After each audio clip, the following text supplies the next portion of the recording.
अस्सलामुअलैकुम स्टूडेंट्स। आज का हमारा टॉपिक है strength of halogens as oxidising agents. तो हम देखते हैं कि हैलोजेंस में कौन कौन से एलिमेंट्स आते हैं। फ्लोरीन, क्लोरीन, ब्रोमीन, आयोडीन और एस्टाटीन। एस्टाटीन क्योंकि रेडियो एक्टिव एलिमेंट है, वो रेयर होता है, इसलिए हम उस पर डिस्कस नहीं कर रहे। ज़्यादातर हम इन्हीं पे फोकस करेंगे, फ्लोरीन, क्लोरीन, ब्रोमीन और आयोडीन पे। अब असल में होता ये है कि आपसे पेपर में एक शॉर्ट क्वेश्चन पूछ लिया जाता है कि explain why halogens are strong oxidising agents. ठीक है, फिर आगे फर्दर वो पूछता है कि write their strength, what does it mean. इसका मतलब है कि आपने उनकी स्ट्रेंथ भी बताने की, इनमें से सबसे ज़्यादा स्ट्रॉन्गेस्ट ऑक्सीडाइजिंग एजेंट कौन सा है और वीकेस्ट ऑक्सीडाइजिंग एजेंट कौन सा है। यानी कि आपने इंक्रीजिंग आर्डर या डिक्रीजिंग आर्डर में इसको लिखना होगा। तो पहले हम देख लेते हैं कि हैलोजन कौन कौन से एलिमेंट है, वो हमने देख लिया है, पढ़ लिया है। अब हम देखते हैं कि ऑक्सीडाइजिंग एजेंट्स क्या होते हैं। इनको हम ऑक्सीडेंट्स भी बोलते हैं। अब ऑक्सीडाइजिंग एजेंट देखें, a substance that has a tendency to accept one or more electron, यानी कि ऐसा सब्सटेंस जिसके अंदर ये सलाहियत हो कि वो एक या एक से ज़्यादा इलेक्ट्रॉन को एक्सेप्ट कर सके, कबूल कर सके, उसको हम ऑक्सीडाइजिंग एजेंट या ऑक्सीडेंट्स बोलते हैं। अब देखें, जैसा कि हमारे पास ये कॉमन एग्जांपल है 2Na प्लस X2 2NaX, यानी कि सोडियम जब हैलोजन से मिलता है तो फिर सोडियम हैलाइड बनता है।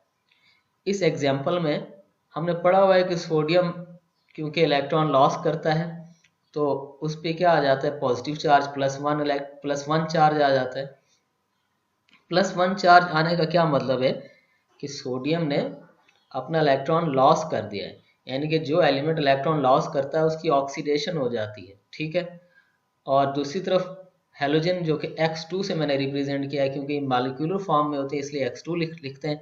अब हैलोजन जब सोडियम हैलाइड बनता है तो हैलोजन हैलाइड आयन में, यानी कि X-1 में कन्वर्ट हो जाता है। इसका मतलब ये है कि हैलाइड आयन ने एक इलेक्ट्रॉन गेन किया है, हैलोजन ने एक इलेक्ट्रॉन गेन किया है, तभी वो हैलाइड आयन बना है। ठीक है, अब इलेक्ट्रॉन गेन करने का क्या मतलब है कि हैलोजन ऑक्सीडाइजिंग एजेंट है और दूसरे को इन्होंने क्या कर दिया है, खुद तो ये रिड्यूस हो गए हैं, दूसरे एलिमेंट को इसने क्या कर दिया है, ऑक्सीडाइज कर दिया है। ठीक है, अब ऑक्सीडाइजिंग एजेंट की पहचान ये भी है कि वो खुद जो है ना रिड्यूस हो जाएंगे, खुद इलेक्ट्रॉन गेन करेंगे और दूसरे को ऑक्सीडाइज कर देंगे, इन दूसरा सब्सटेंस की वजह से इलेक्ट्रॉन लॉस कर देगा।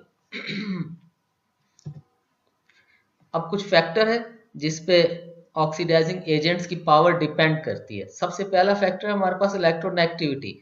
अगर हम इलेक्ट्रोनेगेटिविटी के लिहाज से देखें तो हम कह सकते हैं कि पीरियोडिक टेबल में मोस्ट इलेक्ट्रोनेगेटिव एलिमेंट्स में जो एलिमेंट्स आते हैं वो हैलोजेंस हैं, यानी कि हैलोजेंस में अगर फर्दर हम देखें तो फ्लोरीन की इलेक्ट्रोनेगेटिविटी पॉलिंग स्केल पे वो 4 है, जो कि सबसे ज़्यादा है। ठीक है, तो इस इलेक्ट्रोनेगेटिविटी की बेस पे हम कह सकते हैं कि फ्लोरीन जो है स्ट्रॉन्गेस्ट ऑक्सीडाइजिंग एजेंट है। अब अगर हम इसका जो है ना ऑर्डर लिखे तो इस तरह लिख सकते हैं, fluorine strongest oxidising agent than chlorine, chlorine strongest oxidising agent than bromine, and bromine is a strong oxidising agent than iodine. यानी कि आयोडीन सबसे वीकेस्ट ऑक्सीडाइजिंग एजेंट है, जबकि फ्लोरीन सबसे स्ट्रॉन्गेस्ट ऑक्सीडाइजिंग एजेंट है।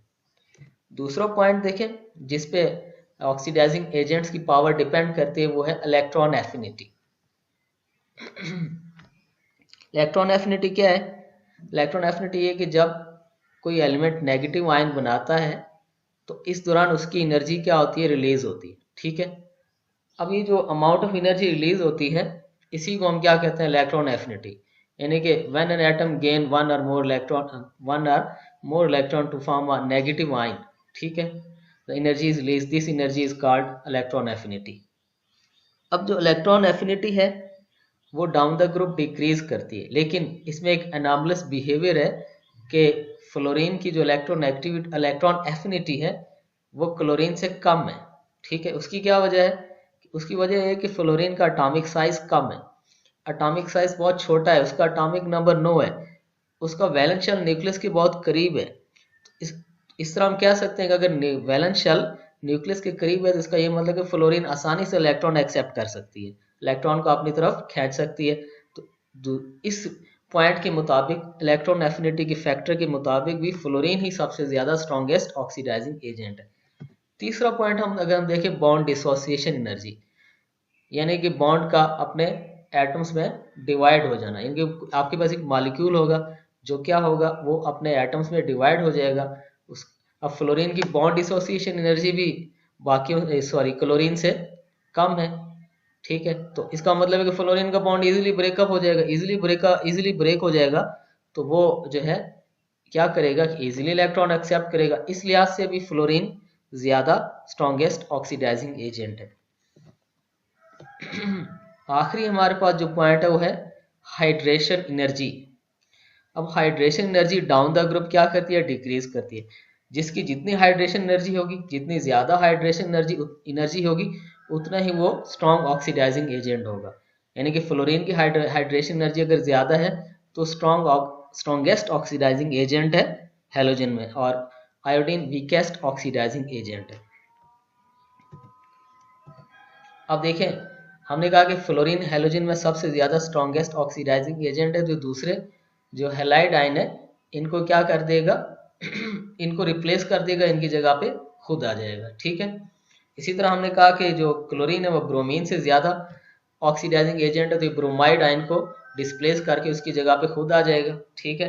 तो इस तरह से एक दूसरे को क्या करेंगे, डिप्लेस करते जाएंगे। जो ज्यादा पावरफुल ऑक्सीडाइजिंग एजेंट होगा वो वीक ऑक्सीडाइजिंग एजेंट को क्या कर देगा, डिस्प्लेस कर देगा। Thank you, Allah Hafiz.